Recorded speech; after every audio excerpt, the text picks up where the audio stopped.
नमस्ते सबैजनालाई। अब चाहिँ हाम्रो इथरको लेक्चर नम्बर 2 हो अहिले चाहिँ। सो हामीले योभन्दा अघिल्लो लेक्चरमा चाहिँ इथरको केही इन्ट्रोडक्सनहरू अनि त्यसपछि इथरको मेथड अफ प्रिपरेसनहरू चाहिँ हामीले हेरिसकियो। अब चाहिँ हामी फिजिकल प्रोपर्टी र केमिकल प्रोपर्टी हेर्छौँ है त। सो यो इथर च्याप्टर चाहिँ एकदमै छोटो छ। सो 3वटा लेक्चरमा चाहिँ हामीले यो इथर च्याप्टरलाई सजिलैसँग कम्प्लिट गर्न सकिन्छ। ठिक छ। अब चाहिँ हामी सुरुमा चाहिँ फिजिकल प्रोपर्टी अफ इथरलाई हेर्न जाउँ। ठिक छ। Physical properties of ether. So इथरको फिजिकल प्रोपर्टी बाहिरबाट हेर्दाखेरि इथर कस्तो देखिन्छ त है। सो सुरुमा त्यसको स्टेटको बारेमा कुरा गरौँ है त। ग्यास हुन्छ कि सोलिड हुन्छ कि लिक्विड हुन्छ होइन, त्यसको स्टेटको बारेमा कुरा गरौँ। स्टेटको बारेमा हेर्ने भने चाहिँ यसको लोअर मेम्बरहरू है, लोअर मेम्बरको मतलब चाहिँ थोरै कार्बन भएको मेम्बरहरू, यो लोअर मेम्बर भनिन्छ त्यसलाई चाहिँ, थोरै कार्बन भएको मेम्बरहरू। र त्यो लोअर मेम्बर चाहिँ हाम्रो ग्यासियस स्टेटमा हुन्छ है। कस्तो स्टेटमा त? ग्यासियस स्टेटमा हुन्छ है। तर हामीले यदि अलि हायर मेम्बरमा जाने हो भने चाहिँ त्यो हायर मेम्बर चाहिँ कस्तो हुन्छ त भन्दाखेरि लिक्विड फर्ममा हुन्छ। कस्तो हुन्छ? लिक्विड फर्ममा है। ठिक छ ल। अनि अब यसको गन्धको कुरा गर्ने हो भने चाहिँ गन्ध चाहिँ अलि स्विट स्मेलिङ हुन्छ क्या। यसको अर्डर भन्छ गन्धलाई चाहिँ, स्मेललाई। सो यो कस्तो हुन्छ भने स्विट स्मेलिङ हुन्छ है त है। अलि मिठो टाइपको बास्ना आउँछ कि यसको, एकदम स्विट स्मेल हुन्छ यसको चाहिँ, त्यो पर्फ्युमहरूमा हुने टाइपको स्मेल। अनि त्यसपछि यो कस्तो हुन्छ भने कलरलेस हुन्छ। यसको कुनै पनि कलर हुँदैन, ठ्याक्क पानी जस्तै हुन्छ यो, कलरलेस है। र यो चाहिँ एकदमै फ्लेमेबल हुन्छ। कस्तो हुन्छ अरे? फ्लेमेबल है, हाइली फ्लेमेबल। फ्लेमेबलको मतलब के हो त भन्दाखेरि एकदमै आगो एकदम मजाले टिप्छ क्या है। जस्तै कि तपाईँले अल्कोहलहरू है, यो सबै पनि फ्लेमेबल हुन्छ। ठिक छ। त्यो सेनिटाइजरहरू होइन, अनि त्यहाँपछि पर्फ्युमहरू, यसमा चाहिँ हाम्रो अल्कोहल अथवा यस्तै टाइपको कम्पाउन्डहरू चाहिँ युज गरेको हुन्छ। तिनीहरू चाहिँ एकदमै फ्लेमेबल हुन्छ क्या। तपाईँले थोरै चाहिँ त्यो सेनिटाइजर लिनु, यहाँ राखेर चाहिँ आगो बाल्नुभयो भने एकदम छिटो आगो टिपिहाल्छ त्यसले। त्यो पेट्रोलले जस्तै आगो टिप्छ है। सो यसको मतलब के हो त भन्दाखेरि यिनीहरू एकदमै फ्लेमेबल छ भन्न खोज्या है। र यसको चाहिँ बोइलिङ पोइन्ट चाहिँ अलि लो टाइपको हुन्छ है त, लो बोइलिङ पोइन्ट हुन्छ। ठिक छ। र यो बोइलिङ पोइन्ट चाहिँ कसको हिसाबमा चाहिँ हामीले लो भनिएको त भन्दाखेरि एज कम्पेयर टु अल्कोहल। ठिक छ। ठ्याक्कै अल्कोहलको कम्पेयरमा हेर्ने हो भने चाहिँ यिनीहरूको लो बोइलिङ पोइन्ट हुन्छ क्या। जस्तै कि हामीले भर्खर एउटा इथेनोल हेऱ्यौँ नि, इथेनोलको आइसोमर के हुन्छ त भन्दाखेरि इथेनोलको यो यदि फङ्सनल आइसोमर हेर्ने भने चाहिँ यहाँ हाम्रो CH3OCH3 यानि कि मिथोक्सी मिथेन हुन्छ। र यो दुइटाको चाहिँ हामीले यदि बोइलिङ पोइन्ट कम्पेयर गर्ने हो भने चाहिँ यसको बोइलिङ चाहिँ बढी हुन्छ क्या, बोइलिङ पोइन्ट चाहिँ। र यो इथरको बोइलिङ पोइन्ट चाहिँ लो हुन्छ। ठिक छ। So boiling point is compare to alcohol is low है। र यसको जुन लोअर मेम्बर छ, लोअर मेम्बर चाहिँ कस्तो हुन्छ त भन्दाखेरि पानीमा घोल्न सक्ने हुन्छ। ठिक छ।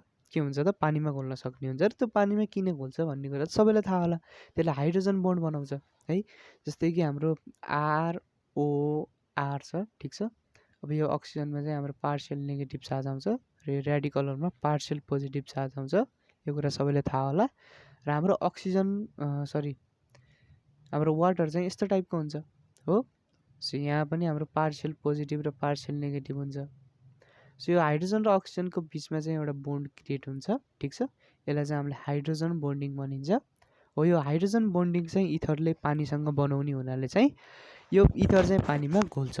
तर के चाहिँ हुन्छ त भन्दाखेरि यसमा जुन यो अल्काइल ग्रुप छ नि, यो कस्तो हुन्छ त भन्दाखेरि हाइड्रोफोबिक हुन्छ क्या। भनेको पानीलाई एकदम मनै पराउन्न क्या यसले।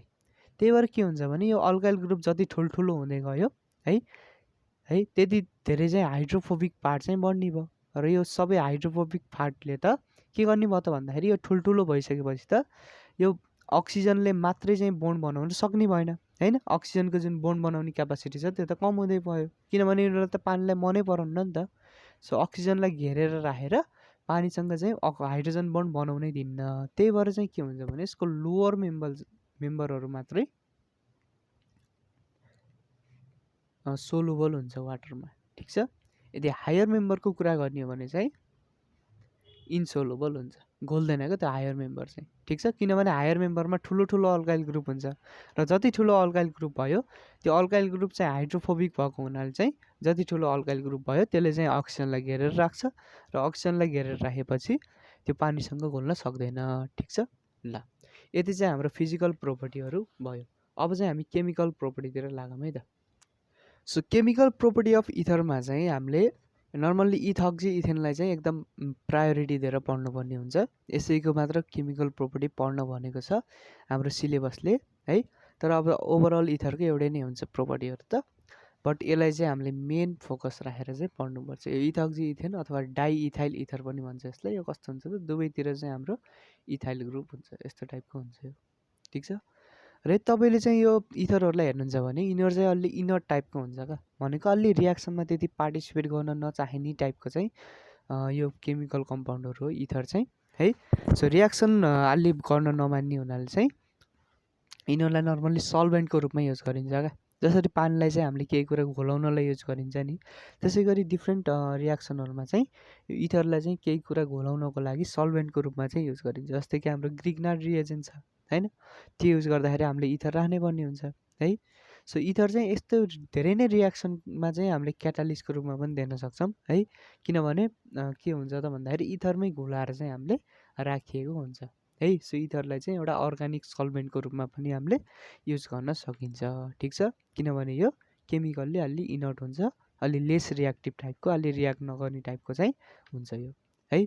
र अब केमिकल प्रोपर्टीमा हामीले त्यही हो, रियाक्सन नै हो हामीले हेर्नुपर्ने। तर रियाक्सन 3 किसिमको हामीले देख्न सक्छौँ क्या है। सो एउटा किसिमको रियाक्सनमा कस्तो हुन्छ भने यो जुन कार्बनसँग बोन्ड भएको हाइड्रोजनहरू छ नि, यो हाइड्रोजनलाई चाहिँ अरू कुनै ग्रुप आएर रिप्लेस गर्दैन टाइपको रियाक्सन है। सो यसमा चाहिँ हामीले के लेख्न सक्छौँ त भन्दाखेरि reaction involving substitution of alkyl group और हाइड्रोजन बोन्डेड विथ देम, ठिक छ। यो अल्काइल ग्रुपलाई रिप्लेस गर्ने अथवा अल्काइल ग्रुप नभएर चाहिँ यो अल्काइल ग्रुपसँग बोन्ड भएको जुन हाइड्रोजन छ त्यो हाइड्रोजनलाई चाहिँ रिप्लेस गर्ने। नर्मल्ली हाइड्रोजनलाई रिप्लेस गरेको हामीले रियाक्सनहरू हेर्नुपर्ने हुन्छ, ठिक छ। र यसमा पनि एउटा मात्र रियाक्सन छ है। यो केमिकल प्रोपर्टी प्रिपरेसनहरू एकदमै थोरै छ क्या हाम्रो इथरको चाहिँ पढ्नुपर्ने है। सो यो फर्स्ट चाहिँ हाम्रो यो रियाक्सनमा एउटा मात्र हामीले पढ्नुपर्छ, त्यो चाहिँ हाम्रो के हो त ह्यालोजिनेसन हो है, ह्यालोजनको एडिसन, ठिक छ। अब यो ह्यालोजिनेसनमा चाहिँ हामीले नर्मल्ली क्लोरिनसँगको पढिन्छ, हामीले क्लोरिनेसन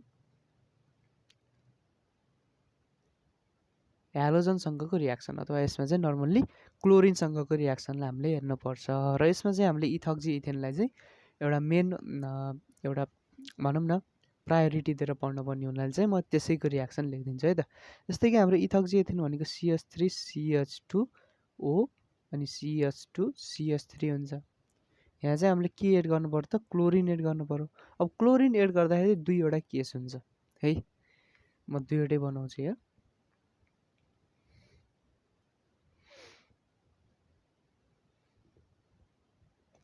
दुईवटा केस, एउटा केसमा चाहिँ हामीले लाइट बिना नै रियाक्सन गराइन्छ, के बिना त लाइट बिना नै। सो यो भनेको डार्कमा रियाक्सन गराइन्छ। एउटामा चाहिँ हामीले केसँग रियाक्सन गराइन्छ त भन्दाखेरि लाइटमा चाहिँ रियाक्सन गराइन्छ, ठिक छ। लाइट देखाएरै रियाक्सन गराइन्छ। अब यो डार्कमा रियाक्सन गराउँदाखेरि के हुन्छ भने अँधेरोमा रियाक्सन गराउँदाखेरि के हुन्छ भने यो जुन कार्बनहरू छ जुन चाहिँ हाम्रो अक्सिजनसँग बोन्ड भएको कार्बन छ नि है, यो कार्बन त अक्सिजनसँग बोन्ड भइसक्यो र भएन नि त। अक्सिजनसँग बोन्ड भएको कार्बन त यो र यो हो। यो अक्सिजनसँग बोन्ड भएको कार्बनबाट एउटा हाइड्रोजन चाहिँ हट्छ र त्यो एउटा हाइड्रोजन हटेर त्यसलाई चाहिँ हामीले क्लोरिनले रिप्लेस गरिदिन्छ, ठिक छ। के हुन्छ त भन्दाखेरि CH3 CH हुने भयो, ठिक छ। H2 थियो, एउटा हाइड्रोजन हट्यो र यो हाइड्रोजनलाई चाहिँ क्लोरिनले ओखट्यो, ठिक छ। यहाँ O छँदैछ र यहाँ पनि हाम्रो CH मात्र भयो, यसमा चाहिँ एउटा क्लोरिन थपियो र यहाँ हाम्रो CH3 छँदैछ, ठिक छ। यस्तो टाइपको कम्पाउन्ड बन्छ र यसको साइड प्रोडक्टको रूपमा चाहिँ हाम्रो के भन्छ त भन्दाखेरि यहाँबाट निक्लेको हाइड्रोजनले यो क्लोरिनसँग रियाक्सन गरेर HCl निकाल्छ। सो यहाँ चाहिँ 2 थप्नुपर्छ, ठिक छ। ल यस्तो टाइपको रियाक्सन हुन्छ डार्कमा चाहिँ। तर यदि लाइट देखाइन्छ भने कस्तो हुन्छ भने लाइट यदि छ भने चाहिँ एउटा मात्र यहाँ चाहिँ हाइड्रोजनलाई रिप्लेस गरेको छ, तर यहाँ चाहिँ पुरै हाइड्रोजनलाई रिप्लेस गरिदिन्छ क्या है, पुरै हाइड्रोजन रिप्लेस हुन्छ। सो के हुन्छ त भन्दाखेरि CCl3 CCl2O CCl2 CCl3 ठिक छ, सबै हाइड्रोजनलाई चाहिँ क्लोरिनले रिप्लेस गरिदियो। ठिक छ, यो चाहिँ हाम्रो केमा हुने हो त रियाक्सन लाइटमा चाहिँ, लाइटको प्रेजेन्समा हुने रियाक्सन चाहिँ यस्तो हुन्छ। ठिक छ ल। डार्कमा भयो भने चाहिँ हाम्रो अक्सिजनसँग बोन्ड भएको कार्बनबाट एउटा हाइड्रोजन हटेर एउटा क्लोरिन एड मात्र हुन्छ। तर यदि लाइटको प्रेजेन्समा भयो भने चाहिँ सबै हाइड्रोजन हट्छ, सबै कार्बनसँग बोन्ड भएको जति पनि हाइड्रोजन छन् सबै हाइड्रोजन हट्छ र त्यो हाइड्रोजनको प्रेजेन्स त्यो हाइड्रोजनको चाहिँ सट्टामा आएर हाम्रो के बस्छ त भन्दाखेरि क्लोरिन आएर बस्छ। ठिक छ ल। अब हाम्रो सेकेन्ड टाइपको रियाक्सन हेरौँ है त। ठिक छ, फर्स्ट टाइपमा यही एउटा हेलोजिनेसन अथवा क्लोरिनेसन मात्र हो हामीले पढ्नुपर्ने। अब सेकेन्ड टाइपको रियाक्सनमा चाहिँ कस्तो हुन्छ त भन्दाखेरि यो जुन अक्सिजन हुन्छ नि है, अक्सिजन हो, यो अक्सिजनसँग अरू कुनै कुरा आएर जोडिने टाइपको रियाक्सनहरू हुन्छ क्या है। यसलाई चाहिँ हामीले कसरी लिन सक्छौँ भने रियाक्सन इन्भल्भिङ इथेरल, यो इथेरल अक्सिजन भन्छ यसलाई चाहिँ। यो इथेरल अक्सिजन भनेको हो यही अक्सिजन जुन छ इथरमा भएको जुन अक्सिजन छ यसलाई चाहिँ इथेरल अक्सिजन भन्छ। हो यो इथेरल अक्सिजनसँग चाहिँ गिभिङ एडिसन रियाक्सन, इथेरल अक्सिजनसँग केही एड भएर आएको रियाक्सन टाइपको चाहिँ रियाक्सनलाई चाहिँ हामीले के भन्ने त reaction involving ethereal oxygen giving addition reaction. ठिक छ ल। सो यो रियाक्सनमा चाहिँ हामीले के हेर्नुपर्छ त्यसलाई हेरौँ है त। सो अब हाम्रो फर्स्ट चाहिँ हामीले के पढ्नुपर्छ त रियाक्सन विथ एयर भनेको यो हावा जुन हाम्रो वायुमण्डलमा एटमोस्फियरमा जुन हावा छ त्योसँग रियाक्सन गऱ्यो भने के हुन्छ त इथर। अब के चाहिँ हुन्छ त भन्दाखेरि यो एटमोस्फेरिक एयर भन्दा बित्तिकै हामीले अक्सिजनसँगको रियाक्सनलाई हेर्नुपर्छ। ठिक छ, सो अक्सिजनसँग रियाक्सन गऱ्यो भने के हुन्छ त एउटा पेरअक्साइड भन्छ क्या है। सो कस्तो हुन्छ त हेरौँ है त। CH3 CH2O CH2 CH3 यो हाम्रो इथर भयो, इथक्जी इथेन। सो यसमा चाहिँ हामीले अक्सिजनसँग रियाक्सन गराउँदैछौँ।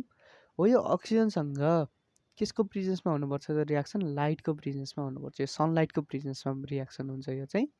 र यसरी रियाक्सन गऱ्यो भने के चाहिँ हुन्छ त भन्दाखेरि यहाँको जुन अक्सिजन छ नि हो यो अक्सिजन है, हो यो अक्सिजनको एउटा एटम जान्छ र योसँग बोन्ड हुन्छ। अब यहाँ चाहिँ हाम्रो के छ त भन्दाखेरि चारवटा खाली एटम छ नि त है।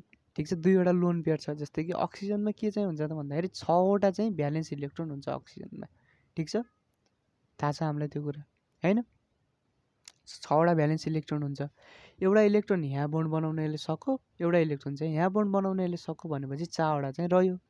अब के चाहिँ हुन्छ त भन्दाखेरि यहाँबाट जुन एटम निक्लिन्छ हो त्यो निक्लेको एटमसँग चाहिँ हाम्रो के हुन्छ त भन्दाखेरि इलेक्ट्रोनको चाहिँ कमी हुन्छ। सो यसले के गर्छ भने यो दुईवटा जुन लोन पेयर छ है, यो यसलाई लोन पेयर भन्छ है त। ठिक छ, यो दुईवटा इलेक्ट्रोनको पेयरलाई चाहिँ लोन पेयर भन्छ। यो लोन पेयर चाहिँ हामीले त्यो अर्को अक्सिजनको एटमलाई चाहिँ यसले दिन्छ र यस्तो टाइपको कम्पाउन्ड बनाउँछ है त। CH3 CH2 छँदैछ, O भइहाल्यो। ठिक छ, अनि यहाँ CH2 CH3।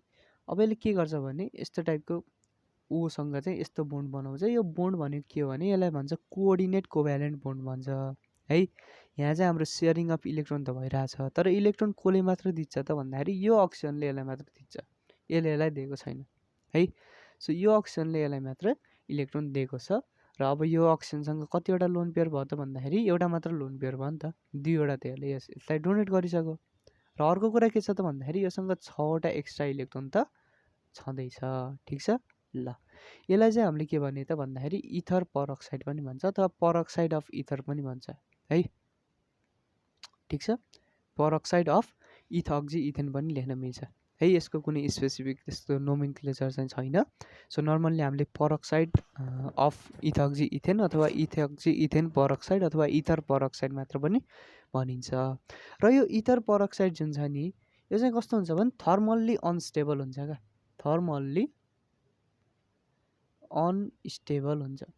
भन्नुको मतलब के हो भने यसलाई थोरै मात्र हामीले तताइयो भने पनि यो पड्किन थाल्छ है, एकदम पड्किन्छ मजाले है। सो कस्तो हुन्छ त यो एकदम एक्सप्लोजिभ टाइपको हुन्छ र एकदम डेन्जरस एउटा केमिकल पनि हो, ठिक छ। सो त्यही भएर चाहिँ हामीले के गर्नु पर्यो त यो हावाको कन्ट्याक्टमा चाहिँ आउन दिनु भएन इथरलाई। इथर यदि हावाको कन्ट्याक्टमा आयो भने यस्तो टाइपको परअक्साइड बन्ने भयो र परअक्साइड बनिसकेपछि चाहिँ इट इज भेरी डेन्जरस होइन, एकदमै डेन्जरस हुने भयो त है। सो यसलाई चाहिँ हामीले के गरिन्छ त भन्दाखेरि भर्दाखेरि यसलाई चाहिँ नर्मल्ली डार्क ब्राउन बोतलमा भरिन्छ है, र भर्दाखेरि चाहिँ पुरा त्यो बिर्कोको टुप्पोसम्मै भरिन्छ क्या। अब त्यसरी बिर्कोको टुप्पोसम्मै भरेपछि त्यसमा कुनै पनि किसिमको हावा छिर्न पाउने भएन है। र अर्को कुरा हामीले के पनि गरिन्छ त भन्दाखेरि आइरनलाई पनि अलिअलि एड गरिन्छ। त्यो आइरनलाई एड गरेपछि के हुन्छ त भन्दाखेरि यो जुन अक्सिजनहरू छ त्यो अक्सिजन चाहिँ यो इथरसँग रियाक्सन गर्ला भन्दा उता आइरनसँग गएर रियाक्सन गरिदिएर आइरन अक्साइडहरू बनाउँछ र यो त्यो अक्सिजनले चाहिँ इथरसँग रियाक्सन हुन आइरनले दिन्न। सो आइरन अथवा इथेनोल पनि हालिन्छ हामीले। सो आइरन अथवा इथेनोल चाहिँ थोरै मात्रामा मिसाएर डार्क ब्राउन बोतलमा पुरा टुप्पोसम्म भर्ने गरेर चाहिँ हामीले राखिन्छ यो इथरलाई चाहिँ, ठिक छ। के नबनोस् भनेर त यो परअक्साइड चाहिँ नबनोस् भनेर है। ल यो चाहिँ हाम्रो रियाक्सन विथ एयर भयो। अब हामी नेक्स्ट रियाक्सनमा जाऊँ है त। अब हामी नेक्स्ट रियाक्सन हेरौँ है त। हाम्रो यो अलिक एकदमै कोल्ड 0 डिग्री सेल्सियसमा यो H2SO4 अथवा HCl रियाक्सन गऱ्यौँ भने के चाहिँ हुन्छ त त्यो रियाक्सन हेरौँ है त। सो यसको दुईवटा केस हुने भयो अभियसली, एउटा HClसँगको र एउटा H2SO4सँगको। र यो दुइटै चाहिँ कस्तो हुन्छ त कङ्क हुन्छ है, एकदम कन्सन्ट्रेटेड टाइपको हुन्छ। सो एउटामा चाहिँ हामीले के गर्नु पर्यो त भन्दाखेरि इथर है। अब हामीले डाइइथाइल इथर नै लिन्छ, ठिक छ।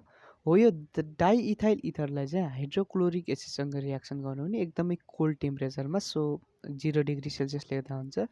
र यो चाहिँ कस्तो हुन्छ त कङ्क हुन्छ हाइड्रोक्लोरिक एसिड, ठिक छ। अब यो HCl त यसरी टुक्रिने हो, HCl छ है, टुक्रिँदाखेरि त यसरी टुक्रिन्छ H प्लस र Cl माइनस यसरी टुक्रिने हो। अब यो जुन H प्लस छ नि, H प्लससँग कतिवटा छ त एउटा पनि इलेक्ट्रोन छैन नि त है। सो के गर्छ भने यहाँको यो अक्सिजनसँग दुईवटा लोन पेयर छ, ठिक छ। हो यो दुईवटा लोन पेयरमध्ये एउटा लोन पेयर चाहिँ यो अक्सिजनले गएर यसलाई माग्छ र के हुन्छ त भन्दाखेरि CH3CH2O CH2CH3 र एउटा लोन पेयर चाहिँ यसले अक्सिजनलाई दिन्छ, सरी हाइड्रोजनलाई दिन्छ। र हाइड्रोजनलाई एउटा लोन पेयर दिइसकेपछि योसँग त अक्सिजनको कमी भयो, सरी इलेक्ट्रोनको कमी भयो र योसँग इलेक्ट्रोनको कमी हुन्छ र के चाहिँ हुन्छ त भन्दाखेरि एउटा चाहिँ यहाँ पोजिटिभ चार्ज यसरी देखिन्छ, ठिक छ। यहाँ चाहिँ एउटा पोजिटिभ चार्ज देखियो किनभने यसमा इलेक्ट्रोनको कमी भयो नि त है। यो पोजिटिभ चार्जलाई चाहिँ बाहिर देखाउन पनि मिल्छ, यहाँ केरेर यसरी बाहिर देखाउन पनि मिल्छ अथवा यहीँ लेख्न पनि मिल्छ। र यो चाहिँ एउटा आयोन हो है। के हो त यो एउटा आयोन हो, यसलाई चाहिँ अक्जोनियम आयोन भन्छ क्या, अक्जोनियम आयोन भन्छ, ठिक छ। र यो चाहिँ अक्जोनियम आयोन भयो। र हाम्रो Cl माइनस पनि छ, सो Cl माइनस चाहिँ यहाँ आएर यसरी बस्दिन्छ, ठिक छ। यो खासमा अक्जोनियम आयोन हो। र यसको पुरा नाम चाहिँ के हुन्छ त भन्दाखेरि अब यो कम्पाउन्डको यसको पुरा नाम चाहिँ हाम्रो दुईवटा इथाइल छ, सो डाइइथाइल भइहाल्यो है। अनि त्यहाँपछि अक्जोनियम आयोन हो, सो डाइइथाइल अक्जोनियम र यहाँ चाहिँ क्लोरिन छ, द्याट्स वाइ क्लोराइड, ठिक छ। यो चाहिँ यसको के भयो त फुल नेम भयो। सो के बुझ्नु त भन्दाखेरि कोल्डमा चाहिँ हामीले यदि HClसँग रियाक्सन गऱ्यौँ केलाई त इथक्जिइथेन अथवा कुनै पनि इथरलाई भने त्यसले अक्जोनियम आयोन दिन्छ। र सेम चाहिँ हाम्रो केमा पनि हुन्छ त भन्दाखेरि यो सल्फ्युरिक एसिड राख्दा पनि ठ्याक्कै सेम नै रियाक्सन हुन्छ है। सो यहाँ चाहिँ हाम्रो CH3CH2O दुईवटा लोन पेयर छ अनि CH2CH3 हुने भयो। र यहाँ चाहिँ हाम्रो H2SO4 राख्नु पऱ्यो, ठिक छ। यो पनि कङ्क नै छ। अब 0 डिग्री सेल्सियसमा यसलाई चाहिँ यसरी हामीले रियाक्सन गऱ्यौँ भने के चाहिँ हुन्छ त भन्दाखेरि ठ्याक्क माथिको जस्तै अक्जोनियम आयोन नै बन्छ है। CH3CH2O CH2CH3 यसमा चाहिँ के हुन्छ भन्दाखेरि यो जुन H2SO4 छ नि, H2SO4 यसरी टुक्रिन्छ क्या है। सो यो टुक्रिँदाखेरि एउटा H प्लस दिन्छ र HSO4 माइनस चाहिँ यसले बनाउँछ, ठिक छ। सो यो एउटा H प्लस गरेर ठ्याक्कै यहाँ जस्तै एउटा लोन पेयर चाहिँ अक्सिजनबाट लिन्छ र यसरी चाहिँ हाम्रो बस्छ। यो चाहिँ हाम्रो ओभरअल के हो त एउटा अक्जोनियम आयोन हो। र यहाँ चाहिँ हाम्रो के रह्यो त यो हाइड्रोजन सल्फेट रह्यो है। सो हाइड्रोजन सल्फेट चाहिँ यहाँ आएर यसरी बस्छ, यहाँ क्लोरिन बसे जस्तै गरेर। र यसको नाम चाहिँ हाम्रो के हुन्छ त, यो खासमा चाहिँ अक्सिनियम आयोन हो। यसको फुल नेम चाहिँ हाम्रो के हुन्छ त भन्दाखेरि डाइइथाइल हुने नै भयो, डाइइथाइल। अनि अक्सिनियम, यहाँ क्लोराइड लेखे जस्तै यहाँ चाहिँ हाम्रो हाइड्रोजन सल्फेट लेख्नुपर्छ, ठिक छ, हाइड्रोजन सल्फेट। ल यो चाहिँ हाम्रो के भयो त, reaction with cold H2SO4 and HCl, जुन चाहिँ हाम्रो कङ्क हुनुपर्छ 0 डिग्री सेल्सियसमा हामीले रियाक्सन गरायौँ भने अक्सिनियम आयोन चाहिँ यसले दिँदो रहेछ, ठिक छ। ल अब हाम्रो थर्ड किसिमको रियाक्सन हेरौँ है त। हामीले दुईवटा टाइपको हेऱ्यौँ, एउटामा चाहिँ हामीले त्यो जुन अल्काइल ग्रुप छ त्यसको हाइड्रोजनको रिप्लेसमेन्ट भएको रियाक्सनहरू हेऱ्यौँ, त्यसमा हेलोजिनेसन हेऱ्यौँ। यो चाहिँ हाम्रो सेकेन्ड टाइपको भयो। यसमा चाहिँ हाम्रो के छ त भन्दाखेरि अक्सिजनसँग केही कुरा जोडिएको छ, जस्तै कि यहाँ हाइड्रोजन जोडियो, यहाँ हाइड्रोजन जोडियो, यो परअक्साइडमा अक्सिजन जोडिन्छ है। सो यो इथेनल अक्सिजनसँग केही जोडिएको रियाक्सनहरू हेऱ्यौँ हामीले सेकेन्ड टाइपमा। र हाम्रो थर्ड टाइपमा चाहिँ के हेरिन्छ भन्दाखेरि यो जुन अक्सिजन र कार्बन बिचको यो बोन्ड छ, यो बोन्ड नै टुक्रेको टाइपको रियाक्सनहरू है। सो त्यो रियाक्सनलाई हामीले लेख्दाखेरि कसरी लेखिन्छ त, थर्ड टाइप हो त्यो है। So reaction involving breaking of CO bond, ठिक छ, कार्बन र अक्सिजन बिचको बोन्ड चाहिँ ब्रेक हुने टाइपको रियाक्सनहरू। यसमा चाहिँ हामीले एउटा रियाक्सन हेर्नुपर्छ है, त्यो चाहिँ माथि हामीले HClसँग हेरित्यौँ, तर यहाँ चाहिँ हामीले HIसँगको रियाक्सन हेर्नुपर्छ, ठिक छ। र माथि हामीले कोल्ड हेरित्यौँ, यहाँ चाहिँ तल हामीले हट हेर्नुपर्छ। र माथि हामीले H2SO4 HClसँग हेरित्यौँ है, र यहाँ पनि हेर्न चाहिँ पर्छ HClसँग होइन, HIसँग हेर्नुपर्छ एउटा, र एउटा H2SO4सँगको पनि रियाक्सन हेर्नुपर्छ। तर त्यो माथिको भन्दा फरक हुन्छ, किनभने माथि हामीले 0 डिग्री सेल्सियस अथवा एकदम कोल्ड टेम्परेचरमा हामीले रियाक्सन गराइन्छौँ भने तलतिर चाहिँ हामीले हिट गरेर अथवा हट टेम्परेचरमा चाहिँ रियाक्सन गराइन्छ, ठिक छ। ल अब चाहिँ हामी जाम्यो यसमा चाहिँ, यसको फर्स्ट टाइपमा चाहिँ के छ त भन्दाखेरि reaction of ether with HI, hydrogen iodide, ठिक छ। सो यो हाइड्रोजन आयोडाइडसँग रियाक्सन गर्दाखेरि चाहिँ के हुन्छ त भन्दाखेरि यसले अल्कोहल र अल्काइल हेलाइड दिन्छ। के दिन्छ? अल्कोहल र अल्काइल हेलाइड दिन्छ है। तर त्यो चाहिँ हाम्रो दुईवटा केस हुन्छ यसमा पनि, जस्तै कि CH3 CH2O CH2 CH3 छ, र यहाँ चाहिँ हाम्रो HI छ, ठिक छ। यो कङ्क हुनुपर्छ। र यो दुईटालाई चाहिँ हामीले हिटको प्रेजेन्समा यदि रियाक्सन गराउने हो भने, र यो HI चाहिँ हाम्रो लिमिटेड छ भने है, ठिक्क मात्रामा छ भने चाहिँ यो HIले के गर्छ त भन्दाखेरि यहाँको एउटा बोन्ड चाहिँ टुक्राइदिन्छ। यो बोन्ड यताबाट टुक्राउँदा पनि हुन्छ, यताबाट टुक्राउँदा पनि हुन्छ, केही पनि फरक पर्दैन, ठिक छ। सो यो चाहिँ अहिले सिमेट्रिकल छ, द्याट्स वाइ केही पनि फरक परेन, यताबाट टुक्राए पनि यताबाट टुक्राए पनि। सो CH3 CH2 अब यताबाट टुक्राएपछि यहाँ O चाहिँ यहीसँग बाँकी छ, र यहाँको H गरे यहाँ बस्छ, र यसले के दिन्छ त अल्कोहल दिन्छ, दिस इज आवर इथेनोल। र अर्कोमा चाहिँ के हुन्छ भने यहाँ CH2 र CH3 मात्रै रहेछ र एउटा बोन्ड बाँकी छ, ठिक छ। र यहाँ गएर यो I गएर बस्दिन्छ, र यो भनेको हाम्रो के हो त भन्दाखेरि आयोडो इथेन हो, ठिक छ, आयोडो इथेन। सो यसरी चाहिँ हाम्रो हेलो अल्केन र अल्कोहल चाहिँ बन्दो रहेछ है। यो चाहिँ हाम्रो लिमिटेड मात्रामा राख्दा हो। यदि हामीले एकदमै एक्सेस मात्रामा राख्यौँ भने के हुन्छ त भन्दाखेरि यो चाहिँ फेरि गएर यो अल्कोहलसँग रियाक्सन गर्छ, र यस्तो चाहिँ अल्कोहलसँग रियाक्सन गर्यो भने के निक्लिन्छ भन्ने कुरा तपाईँलाई थाहा नै होला है। सो चाहिँ र यो चाहिँ रियाक्सन गर्यो भने यसले फेरि चाहिँ हामीलाई के दिन्छ त आयोडो इथेन दिन्छ है। जस्तै कि यसलाई एक्सेसमा राख्ने भने के हुन्छ त CH3 CH2O CH2 CH3 plus कङ्क HI। तर एक्सेस एकदमै बढी मात्रामा राखियो भने चाहिँ योसँग त रियाक्सन गरि नै हाल्छ है। अब यो इथेनोलसँग गएर पनि HIले रियाक्सन गर्छ, र इथेनोल र HIको रियाक्सनबाट आयोडो इथेन चाहिँ बन्छ, ठिक छ। सो हाम्रो दुईवटा आयोडो इथेन बन्ने भयो, यता एउटा पहिले बनिन्छ, एउटा यसले बनाउने भयो। सो CH3 CH2 I चाहिँ दुईवटा बन्ने भयो, र यसबाट साइड प्रोडक्टको रूपमा H2O पनि बन्छ, ठिक छ। ल यस्तो टाइपको रियाक्सन चाहिँ हाम्रो एक्सेस मात्रामा यदि छ भने चाहिँ हुने रहेछ, ठिक छ। ल अब चाहिँ हामीले अर्को हेरौँ, यो चाहिँ हाम्रो सिमेट्रिकल इथर भयो। यदि अनसिमेट्रिकल टाइपको इथर छ भने के हुन्छ त है। नर्मल्ली त हामीले यसैमा हो हेर्ने इथक्जी इथेनमै, तर एउटा हेरौँ है त CH3OC2H5 छ अरे है। यता इथाइल छ यता मिथाइल छ। अब कुन यतापट्टि टुक्राउने कि यतापट्टि टुक्राउने त नि बोन्ड है। या चाहिँसँग हामीले रियाक्सन गराइन्छ। सो यताबाट टुक्राउने कि यताबाट टुक्राउने बोन्ड है, त्यसलाई हेर्नु पऱ्यो नि त। सो जहिले पनि के गर्ने भन्दाखेरि यसमा चाहिँ हामीले यो जुन सानो पार्ट छ नि है, सानो पार्ट स्मल पार्ट, यो स्मल पार्टसँग जहिले पनि यो आयोडिनलाई लगेर जोडिदिने, ठिक छ।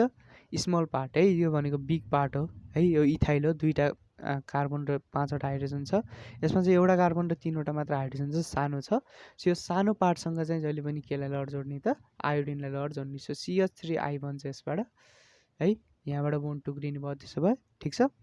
अनि त्यहाँपछि के हुने भयो त, यो OC2H5 छ, O छ र यो H गएर यहाँ गएर बस्दिन्छ र यसले के दिन्छ त इथेनोल दिन्छ। यो भनेको हाम्रो के भयो त भन्दाखेरि आयोडोमिथेन र इथेनोल चाहिँ हाम्रो बन्दो रहेछ, ठिक छ। सो अनसिमेट्रिकलमा ध्यान दिने है त। जहिले पनि के गर्ने त, यो आयोडिन अथवा चाहिँ नि हाम्रो हेलोजनलाई लगेर सानो टाइपको अल्काइल ग्रुपमा लगेर जोडिदिने, ठिक छ। ल अब यो त हाम्रो HIसँगको रियाक्सन भयो। अब हामी नेक्स्ट रियाक्सनमा जाऊँ H2SO4सँगको रियाक्सनमा। अब हामी अर्को नेक्स्ट रियाक्सनमा चाहिँ यसमा चाहिँ हामीले H2SO4सँग रियाक्सन गराउनु पर्छ, ठिक छ। हामीले अघिल्लो केसमा चाहिँ कोल्ड H2SO4सँग रियाक्सन गराएको थियौँ, यसमा चाहिँ हट भनेको हिट गर्ने के H2SO4सँग। सो हाम्रो एउटा इथर छ, त्यही इथक्जी इथेन CH3CH2O अनि CH2CH3 छ। यसलाई चाहिँ हामीले H2SO4सँग हिट गर्ने। सो यसमा पनि ठ्याक्कै HIको जस्तै रियाक्सन हुन्छ है। सो बोन्ड चाहिँ यताबाट टुक्रे पनि यताबाट टुक्रे पनि केही फरक परेन, यो सिमेट्रिकल छ। यदि अनसिमेट्रिकल छ भने ठ्याक्क अगाडिको जस्तै के गर्ने त, हाइड्रोजनलाई लगेर यस्तोसँग लगेर चाहिँ बोन्ड गराइदिने जुन चाहिँ अलि ठुलो छ, ठिक छ। जस्तै कि सपोज यो यदि ठुलो थियो भने चाहिँ यहाँबाट टुक्राउने र यहाँ OH बनाइदिने, ठिक छ। ल अब यहाँ चाहिँ हामीले सिमेट्रिकलै हेर्ने छ। सो सिमेट्रिकलमा चाहिँ जताबाट बोन्ड टुक्राए पनि हुन्छ। सपोज मैले यहाँबाट बोन्ड टुक्राइदिएँ, अब बोन्ड टुक्राएपछि के हुने भयो त CH3CH2O भयो र यहाँबाट एउटा H चाहिँ यहाँ गएर टाँसिन्छ र यसले अल्कोहल बनाउँछ। अब अल्कोहल बनाएपछि के हुन्छ भने यहाँ CH2CH3 रह्यो नि त, CH3CH2 रह्यो। अब HSO4 रहेछ नि त, यसको एउटा अक्सिजन गएर यो यहाँसँग बोन्ड हुन्छ र O बनाउँछ, ठिक छ। यहाँ हाम्रो HSO3 रह्यो। अब यहाँ चाहिँ हाम्रो HSO3 आएर यसरी टाँसिन्छ। यसलाई हामीले जहिले पनि के भन्ने त भन्दाखेरि इथाइल हाइड्रोजन सल्फेट भन्ने। के भन्ने यसलाई, इथाइल छ र यो भनेको त HSO4 नै हो नि त यो ओभरअल हेर्दाखेरि त। सो यसलाई चाहिँ हामीले के भन्ने त इथाइल हाइड्रोजन सल्फेट भन्ने, ठिक छ। Ethyl hydrogen sulphate. सो हाम्रो के निक्लिने रहेछ त, अल्कोहल र इथाइल हाइड्रोजन सल्फेट चाहिँ हाम्रो H2SO4सँग हिट गर्दाखेरि निक्लिने रहेछ। यदि हामीले अनसिमेट्रिकल युज गर्ने थियो भने यो SO4 गएर चाहिँ हाम्रो सानो टाइपको जुन सानो हाम्रो मिथाइल ग्रुप छ अथवा इथाइल, अब जुन सुकै पनि सानो हुन्छ त्यो इथरमा चाहिँ, त्यसमा गएर चाहिँ हाम्रो के बस्छ त HSO4 ग्रुप गएर बस्छ यदि अनसिमेट्रिकल छ भने। तर यो चाहिँ सिमेट्रिकल हो, सो यसमा जताबाट राख्दा पनि केही पनि फरक परेन, ठिक छ। ल अब हामी अन्तिम रियाक्सनमा जाऊँ है त। अन्तिम रियाक्सन चाहिँ हाम्रो PCl5सँगको रियाक्सन छ, ठिक छ। PCl5सँगको रियाक्सन। सो PCl5सँगको रियाक्सनमा पनि हामीलाई हिट चाहिन्छ नै, ठिक छ। सो यसले के गर्छ भने हेलो अल्केन निकाल्छ क्या। के गर्छ, हेलो अल्केन। अब यो अल्कोहलले पनि यो PCl5सँग रियाक्सन गर्दाखेरि हेलो अल्केन नै निकाल्थ्यो, यसले पनि हेलो अल्केन नै निकाल्छ। दुईटाको रियाक्सन ठ्याक्कै एउटै छ है। के चाहिँ हुन्छ त भन्दाखेरि CH3 CH2O CH2CH3 चाहिँ हाम्रो इथर चाहिँ, ठिक छ। यहाँ चाहिँ हामीले PCl5सँग रियाक्सन गराउने भने हिटसँग चाहिँ के हुन्छ त भन्दाखेरि यो बोन्ड चाहिँ टुक्रिन्छ, ठिक छ। दुईवटै बोन्ड टुक्रिन्छ है, र दुईवटा हाम्रो के हुने भयो त इथाइल ग्रुप चाहिँ यसरी निक्लिने भयो यो दुईवटा, र हरेक इथाइल ग्रुपसँग गएर एउटा क्लोरिन टाँसिन्छ। सो ओभरअलमा दुईवटा क्लोरिन युज भयो। हाम्रो यहाँ PCl3 रह्यो, ठिक छ। सो यो अक्सिजन गरेर बिचमा गरेर बस्छ र POCl3 बनाउँछ, ठिक छ। यसलाई फोस्फोराइल क्लोराइड भन्छ र यो चाहिँ हाम्रो के भयो त हेलो अल्केन भइहाल्यो, ठिक छ। ल सो हेलो अल्केन चाहिँ हाम्रो बन्दो रहेछ है। अल्काइल क्लोराइड पनि भन्न मिल्छ यसलाई। सो हेलो अल्केन चाहिँ हाम्रो बन्दो रहेछ PCl5सँग इथरले रियाक्सन गर्दा है। ल यति नै हाम्रो हो इथर एलिफ्याटिक इथर चाहिँ। अब इथरको केही युजेसहरू पनि छ, म खरखर्दी भनिदिन्छु है, त्यो धेरै चाहिँदैन हामीलाई। इथर चाहिँ नर्मल्ली एनेस्थेटिकको रूपमा युज हुन्छ है। एनेस्थेटिक भनेको यस्तो टाइपको केमिकल कम्पाउन्ड जुन चाहिँ अनकन्सियस बनाउनलाई है, बिरामीहरूलाई चाहिँ अलि अनकन्सियस होइन, अलि अवचेतन बनाउनको लागि युज हुन्छ है। त्यो चाहिँ हामीले सर्जरीहरू गर्ने बेलामा होइन, बिरामीलाई चाहिँ के गर्नुपर्छ त भन्दाखेरि बेहोस पार्नुपर्छ, अनकन्सियस अलि केही कुरा चाहिँ थाहा नपाउने टाइपको बनाउनु पर्छ हो। त्यस्तोमा चाहिँ हाम्रो के युज हुन्छ त भन्दाखेरि इथर पनि युज हुन्छ है। अहिले अब क्लोरोफर्म पनि युज भइहाल्छ। अनि अर्को केमा युज हुन्छ भने यसको स्विट स्मेल छ, त्यही भएर यो पर्फ्युममा पनि युज हुन्छ, ठिक छ। र यसलाई चाहिँ हामीले अर्ग्यानिक सल्भेन्टको रूपमा पनि युज गर्छौँ, अघि नै भनिसकेँ मैले। र अर्को कुरा के हुन्छ भने यसलाई चाहिँ रेफ्रिजरेन्टको रूपमा पनि युज हुन्छ है। भनेको रेफ्रिजिरेटरमा पनि यो ग्यास चाहिँ युज हुन्छ, किनभने यो जब इभ्यापोरेट हुन्छ नि, इभ्यापोरेट हुँदाखेरि एकदमै चिसो निकाल्छ क्या यसले होइन, जुन चिसो चाहिँ हामीलाई रेफ्रिजिरेटरभित्र चाहिन्छ। त्यही भएर यसलाई रेफ्रिजिरेन्ट भनेको रेफ्रिजिरेटरभित्र युज हुने एउटा केमिकलको रूपमा पनि यसलाई युज गरिन्छ, ठिक छ। ल अब यति नै है त हाम्रो इथर चाहिँ एलिफ्याटिक इथर भ्याइयो। अब हाम्रो एरोमेटिक इथर बाँकी छ, ठिक छ। अब एरोमेटिक इथर चाहिँ हामी भोलिको लेक्चरमा पढौँला है। आजको लागि यति नै, हस्त, धन्यवाद।